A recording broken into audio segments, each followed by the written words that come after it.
ঢাকা-৬ আসনের বিএনপির মনোনীত প্রার্থী ইশরাক হোসেন বলেছেন, যে রাজনৈতিক দল বাংলাদেশের মুক্তিযুদ্ধকে বিকৃত করবে, দেশের জনগণ তাদেরকে ক্ষমা করবে না।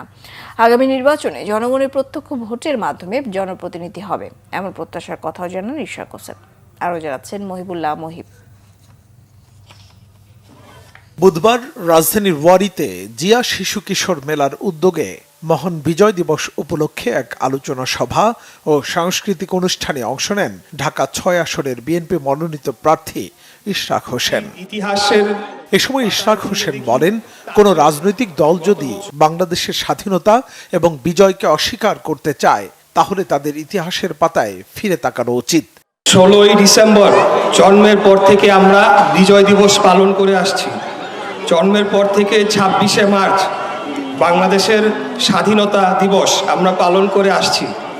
আজকে যারাই বা যে কোনো রাজনৈতিক দলই যদি আমাদের স্বাধীনতাকে অস্বীকার করতে চায়, আমাদের বিজয়কে অস্বীকার করতে চায় এবং মুক্তিযুদ্ধকে প্রশ্নবিদ্ধ করতে চায়, আমরা যদি ইতিহাসের পাতায় ফিরে দেখি, তাহলে গত বছর স্বৈরাচারী ফ্যাসিবাদী আওয়ামী লীগ যে গণহত্যা চালিয়েছিল, 1971 সালেও জামাতে ইসলামের নেতৃত্বে বাংলাদেশে গণহত্যা চালানো হয়েছিল।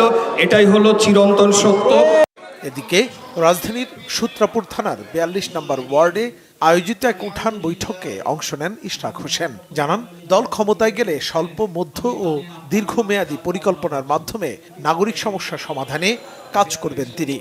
আমাদের নেতা দেশনায়ক জনাব তারেক রহমান উনি আসলে এবং যদি জনগণের ভোটে নির্বাচিত হয়ে আমরা রাষ্ট্র ক্ষমতায় অর্থাৎ বাংলাদেশ পরিচালনার ক্ষমতায় যেতে পারি, আমরা এই মাফিয়াদের, এই দুর্বৃত্তদের যে ক্ষমতাকে কুক্ষিগত করে বাংলাদেশের 95% মানুষের সম্পদ 5% মানুষের কাছে নিয়ে যাওয়ার যে রাষ্ট্র ব্যবস্থা রয়েছে, সেটাকে আমরা ভেঙে চুরে চুরমার করে দিতে চাই এবং বাংলাদেশের জনগণের অর্থ সম্পদ বাংলাদেশে নিয়ে আসতে চাই।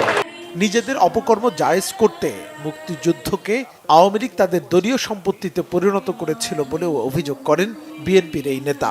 বাংলাদেশ স্বাধীনই হয় নাই এরকম একটা কথা বলে আবারও সেই বিভক্তিটাকে বাড়ানোর চেষ্টা করছে।